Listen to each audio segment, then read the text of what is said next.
Hello, good evening. अपनी बात हुई थी जूम मीटिंग के लिए, मगर उसमें कुछ अपना नेटवर्क का इश्यू आ रहा था, तो अभी मैं ये वीडियो रिकॉर्ड करके डाल रहा हूँ। तो ये वीडियो आप एक बार देख लीजिए, फिर अलग से मैं एक टेलीग्राम में ग्रुप बना दूंगा जिसमें हम एक दूसरे के साथ कम्युनिकेट कर सकते हैं। तो इसके रिगार्डिंग या फिर आने वाले जो वीडियोज़ है उसके रिगार्डिंग जो भी डिस्कशन करना होगा वो वहाँ पे हो जाएगा। वहाँ पे जो भी डाउट्स वगैरह होगा वो वहाँ पे क्लियर हो जाएगा। और अगर कुछ ऐसे डाउट्स है जो क्लियर नहीं हो रहे चैट में, तो उसके लिए अलग से एक वीडियो सेक्शन रख देंगे लिमिटेड लोगों का, कि जिनको डाउट है उनका क्लियर कर दे ऐसा।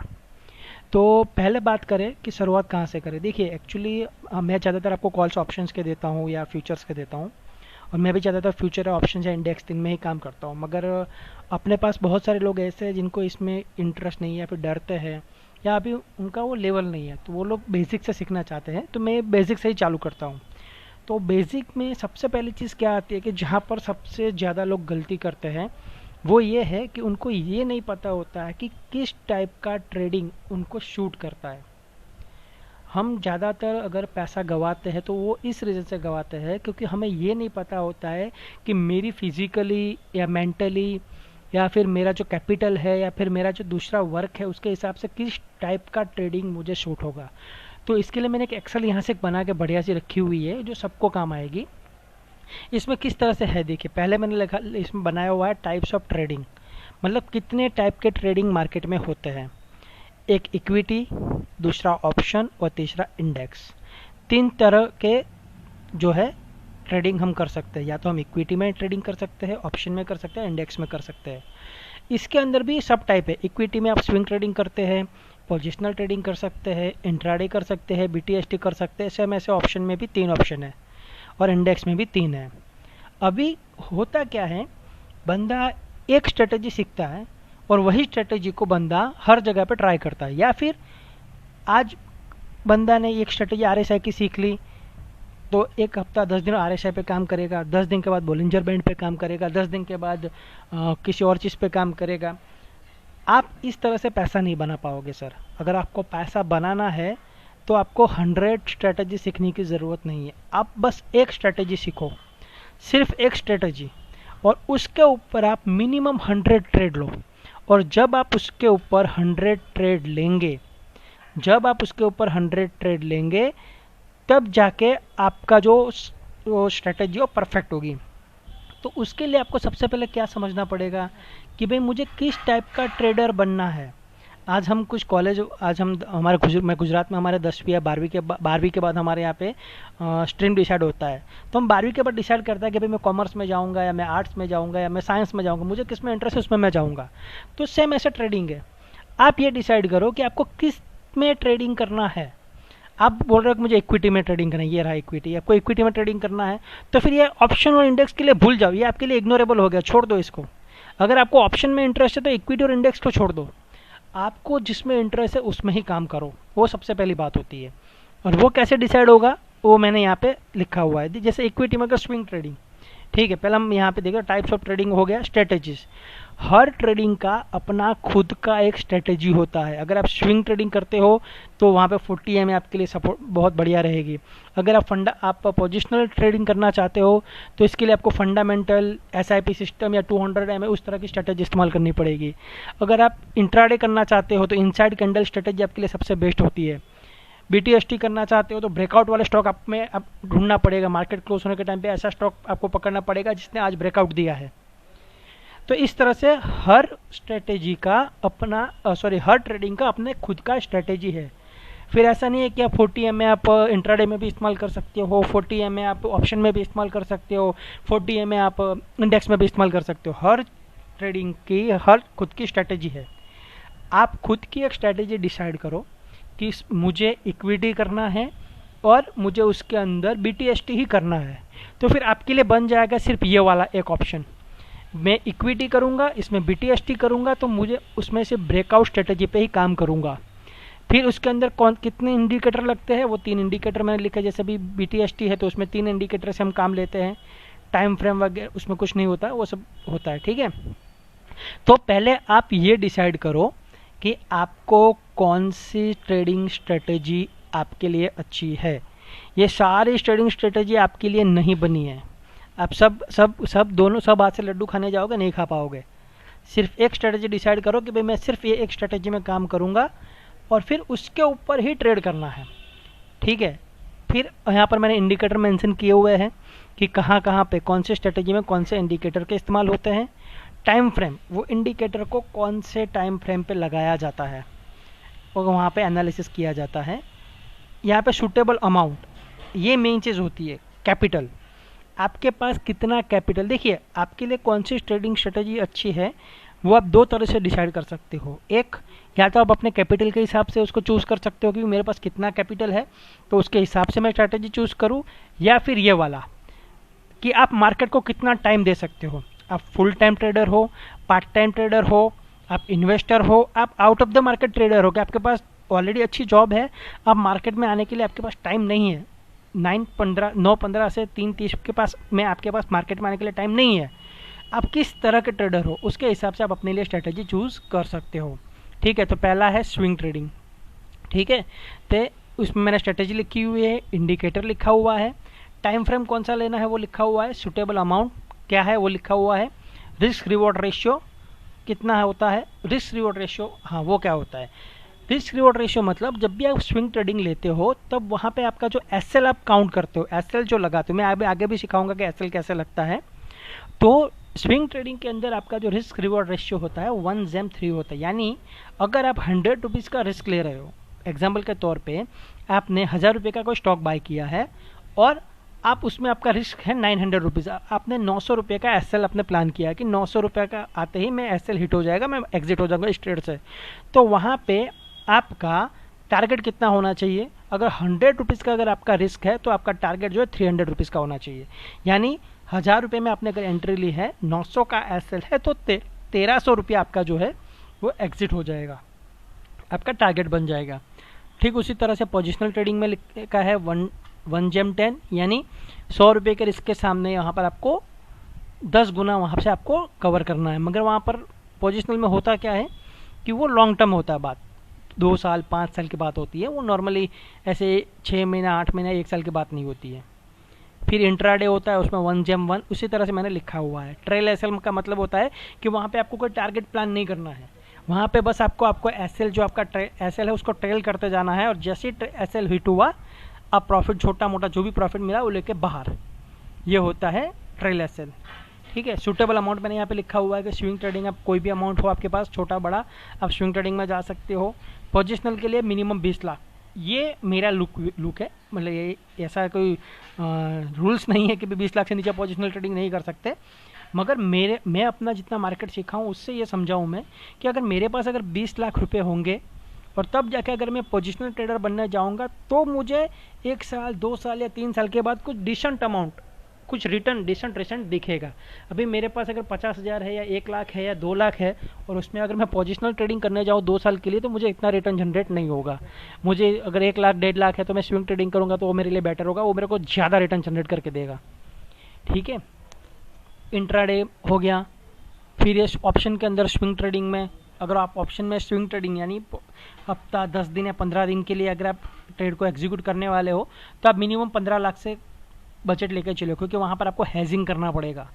स्विंग ट्रेडिंग में आपको हेजिंग करना पड़ेगा और हेजिंग करने के लिए जब आप ऑप्शन सेल करने जाओगे, एक लॉट सेल करने के लिए आपको कम से कम 1.5 लाख से 2 लाख रुपये लगता है। अभी अपफ्रंट मार्जिन हो गया है अभी।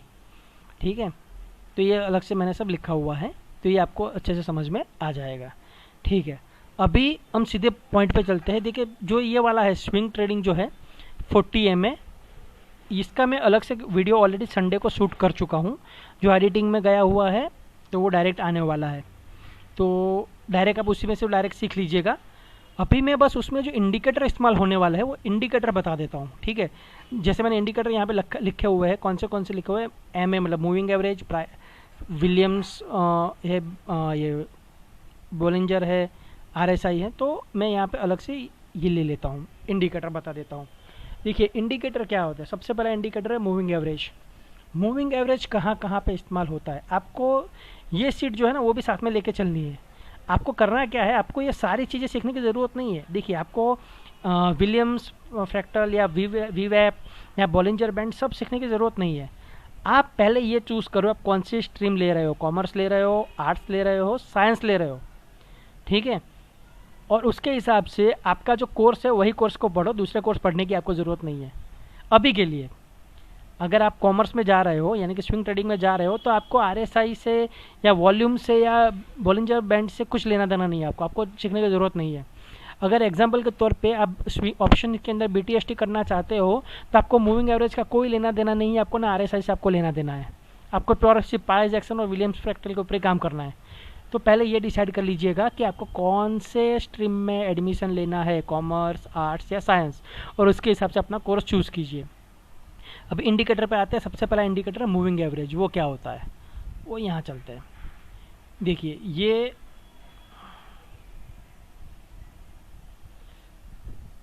ये है मूविंग एवरेज, ठीक है।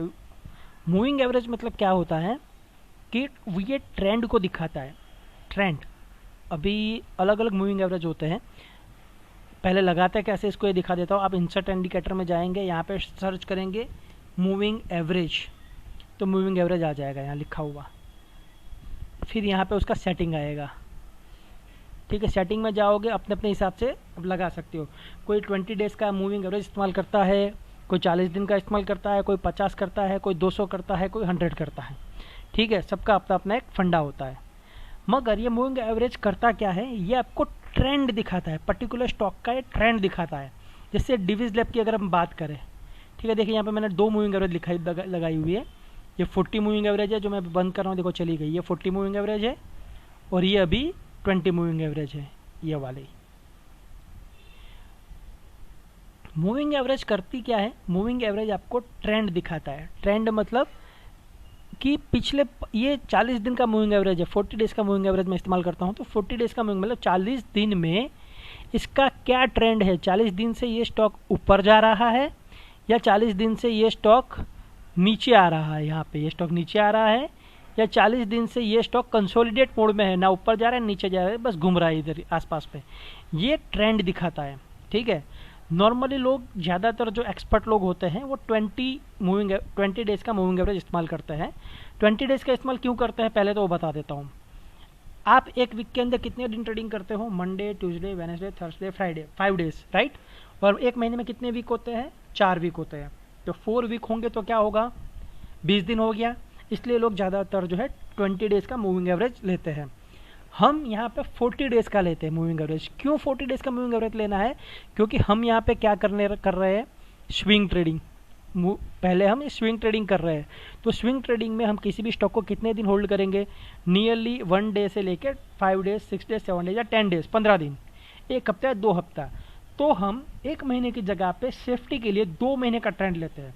हम ऐसा स्टॉक सिलेक्ट करते हैं कि जो 2 महीने से कंटिन्यूस राइजिंग है। जैसे अभी ये बात करें डिविज लैब की अगर हम बात कर लेते हैं, यहाँ पे डिविज लैब है, तो ये पिछले 2 महीने का इसका ट्रेंड, मैंने 40 दिन का मूविंग एवरेज लगाया, मतलब कितने दिन का हो गया, 2 महीने का। अगर मैं 20 डेज़ का लगाता हूँ तो ये हो गया 1 महीने का। मैंने 2 महीने का ट्रेंड लगाया है, तो 2 महीने का जो ट्रेंड है उसमें वो कंटिन्यूस राइजिंग है। कहाँ से कंटिन्यूस वो राइजिंग आ रहा है, मतलब ये पकड़ के हम चल रहे हैं कि अगर ये 2 महीने से कंटिन्यूस 2 महीने की जो मूविंग एवरेज है उसकी कंटिन्यूस जो राइजिंग है, तो अगले 1 हफ्ते को क्या होगा या अगले 10 दिन के बाद हम क्या उसका रिजल्ट प्रिडिक्ट कर सकते हैं, राइजिंग। मतलब अगर 2 महीने से कंटिन्यूस ऊपर जा रहा है तो अगले 1 हफ्ता भी ऊपर ही जाएगा, या 2 हफ्ते ऊपर ही जाएगा वो। तो ये हम मूविंग एवरेज से ट्रेंड डिसाइड करते ही। मूविंग एवरेज का इस्तेमाल ट्रेंड डिसाइड करने के लिए होता है कि ये स्टॉक का ट्रेंड क्या है, प्रोबेबिलिटी क्या है, और इसके लिए हम 40 डेज़ का मूविंग एवरेज इस्तेमाल करते हैं। यानी कि 2 महीने का ट्रेंड, 2 महीने की एवरेज 2 महीने से वो कहाँ जा रहा है, एवरेज 2 महीने से यहाँ पे वो ऊपर जा रहा है, यहाँ पे एवरेज 2 महीने में ही वो यहाँ पे नीचे आ रहा है, एवरेज 2 महीने की यहाँ पे नीचे आ रहा है, यहाँ पे वो 2 महीने की रेंज में कंसोलिडेट मोड में चल रहा है। ये जो है कंसोलिडेट मोड में चल रहा है, तो ये होता है मूविंग एवरेज। तो मूविंग एवरेज आपको सबको समझ में आ गया होगा, ठीक है। मूविंग एवरेज जो यूनिवर्सल इंडिकेटर माना जाता है। अब कोई कहीं पे भी चले जाओ, चाहे फॉरेक्स में चले जाओ, क्रिप्टो में चले जाओ, या कमोडिटीज़ में चले या मूविंग एवरेज, सबके लिए एक ही काम करता है। इसको यूनिवर्सल इंडिकेटर बोलते हैं, यूनिवर्सल इंडिकेटर। ये कहीं पे भी चलता है, बस उसका सेटिंग जो है आप अपने हिसाब से करना है। अगर आप इंट्राडे ट्रेडर हो तो आप सिर्फ 1 महीने का ट्रेंड पकड़ लो, 20 डेज का चलेगा। अगर आप स्विंग ट्रेडर हो तो आप 2 महीने का ट्रेंड लो, सेफ्टी रहेगी आपके लिए, वो सबसे बेस्ट होता है। अगर आप पोजिशनल ट्रेडर हो जो 2 साल 5 साल या 6 साल 2 साल 5 साल के लिए ट्रेड लेने वाले हो, 2 साल 5 साल तक के लिए प्लानिंग कर रहे हो, तो आप 200 का मूविंग एवरेज ले लो, वो आपके लिए बेटर होगा। तो ये हो गया हमारा मूविंग एवरेज। दूसरा है ATR। ATR कहाँ काम आता है? देखिए ATR कहाँ काम आता है। ATR होता है एक स्टॉक की एक दिन में ट्रैवल करने की कैपेसिटी दिखाता है। जैसे अभी ये बात कर रहा हूँ मैं, ये डिविस लेबोरेटरी, इसका ATR कितना है यहाँ पे 101, यानी उसके एक दिन में कैपेसिटी कितनी है उसकी ऊपर या नीचे ट्रैवल करने की 100, राउंड फिगर ले लो 100। तो ये कब काम आता है कि जब अगर आपने कोई ट्रेड प्लानिंग से लिया है और गलत हो गया, तो आपको SL कहाँ लगाना है, कहाँ तक कब तक उसको होल्ड करना है, वो आप ATR से डिसाइड कर सकते हो। जैसे अगर मैं बताऊं कि हमने ये ट्रेड लिया था यहाँ पर, ये 16 तारीख को हमने डिविस लेबोरेटरी का ट्रेड लिया था, राइट। इसका ऑप्शन हमने बाय किया था, हमने कितने में बाय किया, 110 में, हाँ 110 में हमने बाय किया था, आपको पता हो तो। 110 में बाय करने के बाद दूसरे दिन वो 122 तक गया। 122 तक जाने के बाद मैंने बोला था कि ट्रेल एसएल इस्तेमाल करना है, बहुत सारे लोग 118 120 में निकल गए। उस दिन वो ज़बरदस्त टूटा और 80 रुपये में क्लोज हुआ, मगर फिर भी मैंने एसएल नहीं लिया। मेरे हिसाब से वो 65 तक गया था, डाउन गया था, मगर मैंने एसएल नहीं रखा, मैंने ओपन छोड़ दिया उसको, क्योंकि मुझे पता था कि जितना भी उसको नीचे जाना हो उसका ATR ख़त्म हो रहा है, ऊपर वापस आने वाला है। और दूसरे दिन वो वही जो है वो मेरे को आपने 150 तक जाते हुए देखा। मतलब यहाँ पर आपने देखा होगा, मैंने स्क्रीनशॉट भी साथ भेजा था, 80,000 या समथिंग 90,000 का कुछ लॉस दिखा रहा था। दूसरे दिन मैंने वही 1,03,000 प्रॉफिट में बेचा था ये माल। ATR कहाँ काम आता है? जब आप कोई स्टॉक में एंटर करना चाहते हो तो ये आपको दिखाता है कि इसका लिमिट खत्म होगा। अभी एग्जाम्पल के तौर पे मैं बताऊं कि जैसे इस कैंडल को हम लेते हैं, ठीक है, इसका लो कितना है, यहाँ लो यहाँ पे दिखेगा, इसका यहाँ पे जब यहाँ पे कर्सर ले जाऊंगा यहाँ पे राइट दिखेगा, इसका लो है 5080, ठीक है, इसका लो है 5080। सोचो कि 5080 पे ये आज खुला है, इसका हाई बना है 5188, ठीक है, मतलब ये नियरली 101 पॉइंट, मतलब 110 पॉइंट चल रहा है। अभी दोपहर के 3 बजे हैं या दोपहर के 2 बजे हैं और ये रेट चल रहा है 5180 के आसपास। इसका लो था 5080, अभी चल रहा है 5180, मतलब 100 रुपीज़ वो नीचे से 100 रुपीज़ ऑलरेडी ऊपर आ चुका है।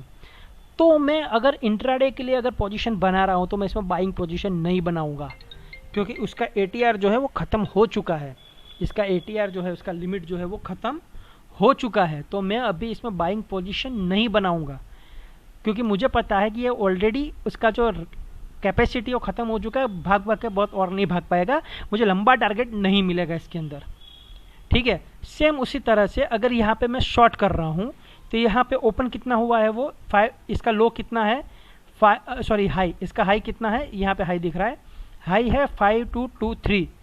तो उसमें से अगर उसका ATR 100 रुपीज़ का अगर ATR है तो 100 रुपीज़ लो कितना हो जाएगा उसके हाई से 5123। तो मैं अगर ये 5123 के आसपास अगर चल रहा है तो मैं इसको शॉर्ट करने के लिए नहीं सोचूंगा, मैं इसको शॉर्ट करने के लिए नहीं सोचूंगा। अब कोई लोगों के मुंह से सुनते होंगे buy in the dip, short in the high, मतलब डीप में बाय करो, शॉर्ट हाई पे शॉर्ट करो। आपको पता कैसे चलेगा कि हाँ भाई ये इसका डीप है या ये इसका हाई है? ये आपको ATR बताएगा। ATR से आपको पता चलेगा कि ये इसका डीप है या ये अपने हाई के करीब है, ये यहाँ पे अपने ये डीप के करीब है या ये अपने हाई के करीब है, वो आपको ATR से पता चलेगा। तो ये ATR समझ में आ गया। ATR के बाद है RSI। RSI जो होता है यहाँ पे आपको दिख रहा होगा नीचे, ये इंडिकेटर्स जो भी बोल रहा हूँ ना वो आपको यहाँ से दिखेंगे। यहाँ पे आप राइट क्लिक करोगे, इंसर्ट इंडिकेटर पे जाओगे और यहाँ पे आपको जो भी है आपको टाइप करना है वो सब वहाँ पे आ जाएंगे, ठीक है।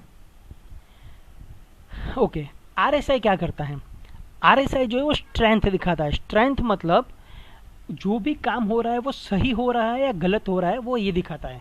अगर कोई स्टॉक कंटिन्यूअस ऊपर जा रहा है, अगर कोई स्टॉक कंटिन्यूअस ऊपर जा रहा है, देखो यहाँ से अगर हम देखेंगे ये स्टॉक कंटिन्यूअस ऊपर जा रहा है, ठीक है, तो उसके साथ में अगर आरएसआई भी अगर ऊपर जा रहा है तो हाँ ये चीज़ सही हो रही है, मतलब स्टॉक ऊपर जा रहा है प्लस आरएसआई भी ऊपर जा रही है, मतलब इसमें स्ट्रेंथ है, सही हो रहा है। मगर स्टॉक अगर ऊपर कंटिन्यूस जा रहा है मगर आरएसआई जो है वो डाउन जा रही है, आरएसआई जो है नीचे आ रही है, तो उसका मतलब ये है कि ये बबल बन रहा है, मतलब इसमें स्ट्रेंथ नहीं है। ये जो भी हो रहा है वो गलत हो रहा है। दोनों तरह से होता है, ऐसा नहीं अप मूव में, जैसे भी कंटिन्यूस अगर डाउन आ रहा है, ये स्टॉक जो है वो कंटिन्यूसली अगर डाउन आ रहा है मगर आरएसआई अगर ऊपर जा रहा है तो ये हो रहा है कि इसमें ये जो शॉर्ट करने वाले सेलर्स है उनके अंदर ताकत नहीं है। तो आरएसआई आपको ये देखने के लिए अच्छा रहता है ट्रेंड में कि जो भी काम हो रहा है, अगर ये ऊपर जा रहा है या नीचे जा रहा है, जो भी हो रहा है वो सही हो रहा है या गलत हो रहा है, इसमें स्ट्रेंथ है कि नहीं वो आपको आरएसआई से पता चलती है। दूसरा है विलियम फ्रैक्टल, ये सबसे बड़ा है, ये हाँ ये आपको सबसे बड़ा ध्यान से सीखने की ज़रूरत है कि देखिए सबसे ज़्यादा आप लोग जहाँ पे लॉस करते हो वो होता है एसएल, स्टॉप लॉस। आपको ये नहीं समझ में आता कि स्टॉप लॉस रखना कहाँ है। इसकी वजह से होता क्या है, कभी कभी आप छोटे प्रॉफिट में निकल जाते हो और आपके निकलने के बाद वो प्रॉफिट इतना बड़ा चला जाता है, आपको अफसोस होता है कि अरे बाप रे मैं क्यों जल्दी निकल गया। और कभी कभी आपको ऐसा होगा कि आप होल्ड करके रह जाओगे और ज़्यादा डाउन चला जाएगा। विलियम फ्रैक्टल आपको ये काम आता है। अभी मैं टेम्पररी बाकी सारी जो है वो बंद कर देता हूँ तो आपको विलियम फ्रैक्टल थोड़ा अच्छे से समझ में आए। चलो मूविंग एवरेज में रखता हूँ क्योंकि वो थोड़ा हैबिट जैसा है मेरा। यहाँ पे वॉल्यूम भी हटा देता हूँ और ये विलियम फ्रैक्टल। इसको लगाते कैसे वो मैं बता देता हूँ। इंसर्ट इंडिकेटर में जाना है, आपको विलियम लिखना है। विलियम लिखोगे तो इसमें ये विलियम फ्रैक्टल जो है ना वो आपको इस्तेमाल करना है, ठीक है। हाँ अभी ये क्या काम करता है, मेन ये आपको एसएल दिखाता है। देखिए इसको आप ध्यान से देखिएगा, ठीक है। अगर आप स्विंग ट्रेडर हो तो आप किस में देखोगे, डेली में देखोगे। अगर आप इंट्राडे ट्रेडर हो या ऑप्शन ट्रेडर हो तो इसको 15 मिनट में देखोगे। तो मैं इसको अभी 15 मिनट के चार्ट में लगा देता हूँ, ठीक है। ये आज का है, देखिए ये डिवी स्लैब, ये मैं पीछे का हटा देते हैं। यहाँ से आप काउंट करिए, देखिए ये स्क्वायर कहाँ आता है भाई, रेक्टेंगल, ओके। ये आज के दिन का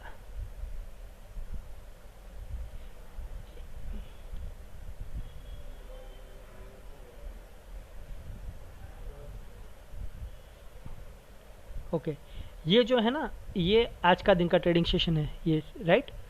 मैं फिर भी चेक कर लेता हूँ आज के दिन में ही बना है ना, हाँ ये आज के दिन का ही है, ठीक है। अभी इसमें देखिए, अभी हम ये समझते हैं कि ये मार्केट यहाँ पे ये पहले 15 मिनट की कैंडल बनी है। ये कैंडल जो है पहले 15 मिनट की कैंडल बनी, ठीक है। तो पहले 15 मिनट की कैंडल बनते ही ये कैंडल ने आपको 2 पॉइंट दिख रहे होंगे, देखो एक यहाँ पे और एक यहाँ पे। ये क्या इंडिकेटर कर रहा है कि अगर इससे नीचे गया, ये कैंडल का लो अगर तोड़ता है तो आपको सेल करना है और इस कैंडल के ऊपर आपको हाई करना है, बाय करना है, ठीक है। तो अभी जब भी इस कैंडल का लो टूटेगा या इस कैंडल का हाई टूटेगा आपको एक रैली दिखेगी अच्छे से, जैसे हाँ। और एक और चीज़, जैसे जैसे नए एसएल आते जाएंगे आपको पुराने एसएल को इग्नोर करना है। जैसे अभी हमने पहले सुबह में पहले ये दोनों बने, ठीक है, दोनों में से एक भी एग्जीक्यूट नहीं हुए, राइट। फिर यहाँ पे एक दूसरा आया, देखो तो ये एसएल का बना, मतलब अगर ये लो तोड़ा तो शॉर्ट करना है। हाई के लिए बाइंग के लिए कोई अपॉर्चुनिटी अभी दिख नहीं रही थी। फिर यहाँ पे एक दूसरा लो बना कि इस लो के नीचे तोड़ना है, इस तरह से दिखेगा। अभी आप देखो कि इसके ऊपर आपको बाय करना है। अगर आप बाय पोजीशन बनाना चाहते हो तो आपको इसके ऊपर बाय करना है, ठीक है। ये आपका एसएल हो जाएगा, ये आपका एसएल हो जाएगा, ये आपका बाइंग पोजीशन बन जाएगा कि इसके ऊपर आपको, इस कैंडल के ऊपर आपको बाय करना है, ठीक है। तो अभी ये देखो यहाँ पे लास्ट कौन सी बनी है, ये वाला लास्ट एसएल बना, ये कैंडल का लो। इसका लो कितना है, यहाँ पे दिख रहा है आपने को, इसका लो 514, यहाँ पे लो दिख रहा है, इसका लो है कितना 5151। तो 5151 जैसे ही क्रॉस करेगा आपको शॉर्ट करना है, मतलब आपका एसएल, अगर आपने बाय पोजीशन बनाई है तो आपको यहाँ पे एसएल रख देना है। अगर आपने सेल पोजीशन बनाई होगी तो आप अपना एसएल यहाँ ऊपर हाई पे रखोगे, तो जैसे ही यहाँ पर आपका हुआ आपका एसएल हिट हो जाएगा, और एसएल हिट होते ही देखो आपका ये रिजल्ट। फ्रैक्टल जो है वो सबसे ज़्यादा इस्तेमाल होता है ऑप्शन के अंदर, क्योंकि ऑप्शन के अंदर जो होता है ना फास्ट मूव पे पैसा बनता है। अगर मार्केट जितना फास्ट मूव करेगा पैसा उतना जल्दी फास्ट बनता है, प्रीमियम जो इतने ज़्यादा बढ़ते घटते हैं। तो मैं फ्रैक्टल का इस्तेमाल जो है सबसे ज़्यादा फ्रैक्टल का इस्तेमाल जो मैं ऑप्शन में करता हूँ, ये जो विलियम्स में मैंने लिखा है ना फ्रैक्टल मतलब बोलो मैं विलियम लिखता हूँ, विलियम के अंदर आपका फ्रैक्टल जो है बहुत बढ़िया सा इस्तेमाल बहुत बढ़िया से काम करता है। अभी एक और हम देख लेते हैं पीछे जाके,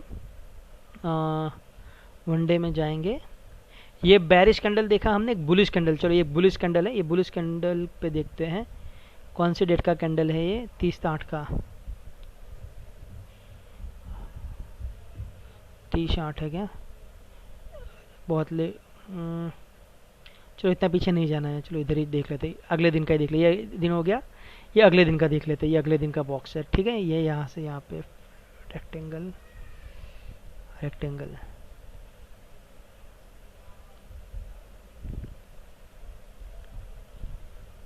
हाँ ये बन गया, ये अगले दिन का कैंडल है। देखिए सुबह सुबह में ही एक बड़ी सी कैंडल 15 मिनट की कैंडल बड़ी सी बन गई, इसने बता दिया कि इसके ऊपर आपको बाय करना है। कहाँ इसके ऊपर बाय करना है, यहाँ पे हाई दिख रहा होगा आपको 51, इसका हाई है 5171 के ऊपर आपको बाय करना है, ठीक है। एसएल कहाँ रहेगा, अगर एग्जांपल के तौर पे अगर आपने यहाँ पे बाय किया है, मॉर्निंग में मार्केट खुलते ही अगर आपने बाय किया है तो आपका एसएल कहाँ रहेगा, अगले दिन का जो कैंडल है यहाँ दिखा रहा है, देखो ये आपका कैंडल होगा, यहाँ पे आपका लो रहेगा, इसका लो पे आपका एसएल रहेगा। और देखिए पूरे दिन में वो एसएल हिट नहीं हुआ, पूरे दिन में वो लेवल पे मार्केट नहीं आया, क्योंकि उस दिन जो कैंडल है बुलिश होगी, और उसका जो हाई है वो पूरा बनेगा यहाँ पे, ठीक है। मतलब नीचे जो है आपको दिखा रहा है एसएल, ऊपर दिखा रहा है बाइंग अपॉर्चुनिटी। अब इसको इस्तेमाल कैसे करना है वो पहले मैं दिखाता हूँ, पहले इसको हटा देते हैं। विलियम फ्रैक्टल को इस्तेमाल कैसे करना है, सुबह की पहली 15 मिनट की कैंडल का आपको वेट करना है, सुबह मॉर्निंग पहली 15 मिनट की कैंडल का आपको इंतजार करना है। मैं यहाँ पे वापस वॉल्यूम लगा देता हूँ क्योंकि वॉल्यूम इसमें काम आएंगे, ठीक है, यहाँ पे हम वॉल्यूम काम आएंगे। ये रहा आपका वॉल्यूम, ठीक है। अभी ये पहले आज के दिन के पहली कैंडल है, इसका व्यू कैसा है, मतलब ये किन लोगों की कैंडल है, बायर्स की कैंडल है या सेलर्स की कैंडल है, सीधी बात है सेलर्स की कैंडल है। मतलब आप ये सोच सकते हो कि आज जो है सेलर्स की दादागिरी चलने वाली है, ठीक है। दूसरी कैंडल का हम वेट करते हैं, अगर दूसरी कैंडल सेलर्स बायर्स की बनती और वो भी सेलर्स के कैंडल के से ऊपर, ये सेलर्स की कैंडल के ऊपर बनती तो ये होता कि ये बायर्स का भी इसमें पलड़ा भारी है, मगर दूसरी कैंडल भी किसकी बनी, सेलर्स की बनी, ठीक है। ये दोनों कैंडल किसकी बनी, सेलर्स की। तो आज का व्यू डिसाइड हो गया कि आज सेलर्स का दिन है। अब हमें ढूंढना क्या है, अब हमें इसमें बाइंग अपॉर्चुनिटी नहीं ढूंढनी है, अभी हमें इसमें अपॉर्चुनिटी ढूंढनी है सेलिंग की, ठीक है। अब मुझे इसमें अपॉर्चुनिटी किसकी ढूंढनी है, सेलिंग की। और हाँ मेन चीज़ ये देख लो, इसको एनालिसिस करना है इक्विटी में, मगर लेना है इसका ऑप्शन, ये इसका ऑप्शन आपको लेना है, तभी आपको इसमें फास्ट मूवमेंट मिलेगी, ठीक है। तो सुबह सुबह हमने डिसाइड कर लिया कि हम इसको शॉर्ट करेंगे आज, पहले 15 मिनट हमको पता चल गया कि हाँ इसको शॉर्ट करना है। तो अभी हम क्या करेंगे, हम आज पूरे दिन उसके नीचे के लेवल्स देखते जाएंगे कि कहाँ पे वो शॉर्ट करने के लिए हमको फ्रैक्टल बोल रहा है। यहाँ पे हम आए, यहाँ पे उसने बोला था शॉर्ट करने के, इसका लो कितना है 5140, इसने बोला 5140 पे लो करो, पे शॉर्ट करो, 5140 आया नहीं, वापस यहाँ पे आया, यहाँ पे भी सेम लो है 5140, ठीक है। यहाँ पे भी 5140, यहाँ पे भी 5140, इसने बोला 5140 पे शॉर्ट करो, 5140 से नीचे आया नहीं अभी तक। और हाँ मेन चीज़, कभी भी अगर आप ऐसे लगाते हो तो वो जो कैंडल दिखाते हैं वहाँ से थोड़ा बफर लेके चलना है, क्योंकि ये जो ट्रैपिंग होती है वो बड़े प्लेयर्स को भी पता है कि आप एसएल कहाँ लगाओगे, तो वो उसको टच करने के लिए, उसको आपका एसएल खाने के लिए हमेशा कोशिश करेंगे। तो हमेशा जो कैंडल होता है वहाँ से थोड़ा बफर लेके चलना है, मेरे हिसाब से 1% या आधा % बफर लेके चलो, बढ़िया रहता है। ठीक है, तो एग्जाम्पल के तौर पे यहाँ पे अगर 5140 है तो मैं शॉर्ट करूँगा इसको 5136 या 37 के नीचे। ठीक है, अगर मैंने बाय पोजीशन बनाई है और मुझे एसएल लगाना है, अगर फ्रैक्टल के हिसाब से 5140 का है तो मैं एसएल लगाऊंगा 5136 का या 5135 का। क्योंकि देखो, अगर मैंने 5155 पे पोजीशन बनाई है और मैंने एसएल लगाया 5140 का, मतलब मैं ऑलरेडी कितना 15 रुपये का लॉस बेयर करने के लिए रेडी हूँ भाई, नुकसान उठाने के लिए रेडी ही हूँ मेंटली। 5 रुपये और उठा लेते हैं ना भाई। आपने कई बार आपके साथ भी ऐसा हुआ होगा कि आपने जहाँ एसएल लगाया होगा, जब मैं नया था मेरे साथ ऐसा बहुत होता था, जब वहाँ पर मैंने एसएल लगाया है, प्राइस वहाँ से 1 रुपया मेरा एसएल खाएगा और फौरन ऊपर चला जाएगा। 1 रुपया नहीं, मेरा एसएल 40 रुपये का होगा, 39 तक जाएगा, 38 तक जाएगा, फिर वहाँ से प्राइस रिवर्स। ठीक है, तो ये नहीं होना चाहिए अपने साथ। तो हमको क्या करना है, एसएल अगर ये हमको एसएल लगाने के लिए बोल रहा है कि इसके लो पे लगाओ, 5140.75 पे लगाओ, तो हम 5140 पे नहीं 5135 या 5136 पे एसएल लगाएंगे। ठीक है, सेम चीज़ शॉर्टिंग के लिए होगी। अगर हम शॉर्ट करना चाहते हैं तो हम शॉर्ट करेंगे 5137 के नीचे। तो ठीक इसी तरह से हमने यहाँ पे वेट किया कि कहाँ पे 5140 आए, मगर नहीं आया नहीं आया नहीं आया। फिर यहाँ पे दूसरा शॉर्टिंग के पोजीशन बना, यहाँ पे इसने बताया कि 5150 के नीचे आप शॉर्ट कर सकते हो। ठीक है, और यहाँ पे भी देखो वापस यहाँ पे इसने दिखाया 5151, यहाँ पे उसने दिखाया 515, मतलब कंटिन्यूसली 5151 लास्ट उनका बताया। और ये लेवल कब टूटा, ये लेवल टूटा इस कैंडल पे, ये इस कैंडल पे इसका टूटा। और जैसे ही इसने 5150 है तो मैं शॉर्ट कहाँ पे करूँगा, 2 रुपये नीचे 5148 पे करूँगा, और मैं 5148 पे शॉर्ट करूँगा और मुझे पूरा मूवमेंट मिलेगा। मगर देखो शेयर में ज़्यादा मूवमेंट नहीं दिखेगा।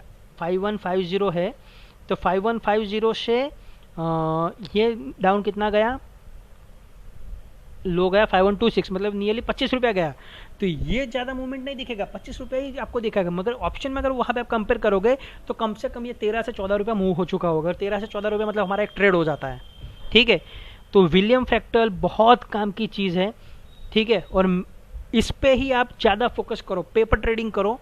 अगर आप सिर्फ विलियम फ्रैक्टल पे भी काम करोगे ना, और उसमें इनसाइड कैंडल मिक्स कर दो, इनसाइड कैंडल में बाद में बता दूंगा, तो आपको कोई और स्ट्रेटेजी सीखने की ज़रूरत नहीं है। मैं आपको जितने भी ऑप्शन के कॉल देता हूँ ना, वो सारे के सारे कॉल विलियम फ्रैक्टल के ऊपर ही होते हैं।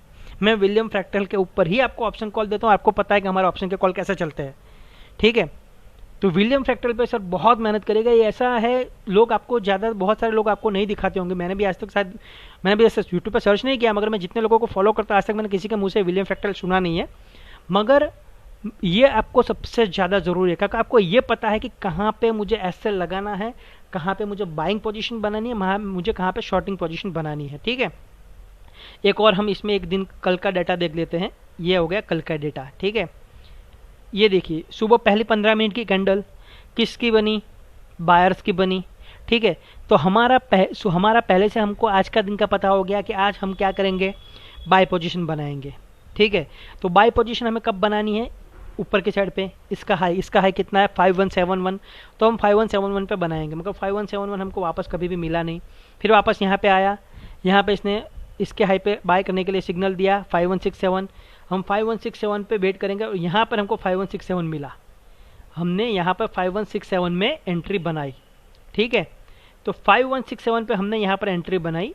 मैं दिखा देता हूँ आपको, ये वाला ये दिख रहा है ना, इसका हाई, एक कैंडल जो है इसका हाई कहाँ पे ब्रेक हुआ है, इस कैंडल पे ब्रेक हुआ है, 51 पे ब्रेक हुआ है। ठीक है, और वहाँ से हमें कितना मूवमेंट मिला, टोटल हाई कितना हुआ 5111, मतलब हमने 5167 पे लिया, 5188 पे लिया, यानी 20 रुपये का हमें मूवमेंट मिला। अगर यहाँ पे 20 रुपये का मूवमेंट होगा तो ऑप्शन के अंदर कम से कम 10 से 12 रुपये का मूवमेंट हो चुका होगा। ये पर्टिकुलर ऑप्शंस में काम आता है विलियम फ्रैक्टल। एक और ऐसा नहीं कि ये पर्टिकुलर एक ही दिन में, ये हर रोज काम आता है। एक ही स्टॉक में आप हर रोज काम में ले सकते हो। इसके अगले दिन का हम देखते हैं, ये अगले दिन का मूवमेंट है, ये वाला देखिए, सुबह से ही इसमें फटाफट मूवमेंट था, सुबह से ही। तो इसमें यहाँ पे विलियम फ्रैक्टल कहाँ पे बना, यहाँ पे टॉप पे, और देखो वहाँ पर आपको कभी भी बाइंग पोजीशन मिली ही नहीं इसके अंदर। तो ये काम आता है विलियम फ्रैक्टल को। मैं काम कैसे करना है, आपको 15 मिनट के चार्ट पे जाना है। कहाँ पे जाना है आपको, 15 मिनट 15 मिनट का चार्ट लेना है और पहले 15 मिनट की कैंडल अगर बायर्स की है तो सिर्फ बाय साइड पोजीशन के लिए वेट करना है, और 15 मिनट की कैंडल सेलर की है तो सेल साइड के वेट करना है। ये एक ही स्टॉक है, मैं आपको दूसरा भी एक स्टॉक कोई भी दिखा देता हूँ। कोई भी एक स्टॉक ले लो जिसमें हमने अभी अभी ट्रेड किया हो कोई। हाँ, PEL, हमने PEL लिया था ना, Piramal industries, sorry Piramal enterprise. ठीक है, ये इसका 15 मिनट का कैंडल। ठीक है, ये आज का कैंडल। हाँ, जो ये जो मैं आपको दिखाना चाहता था वो देखिए, इसके पहली 15 मिनट की कैंडल किसकी बनी? सेलर्स की।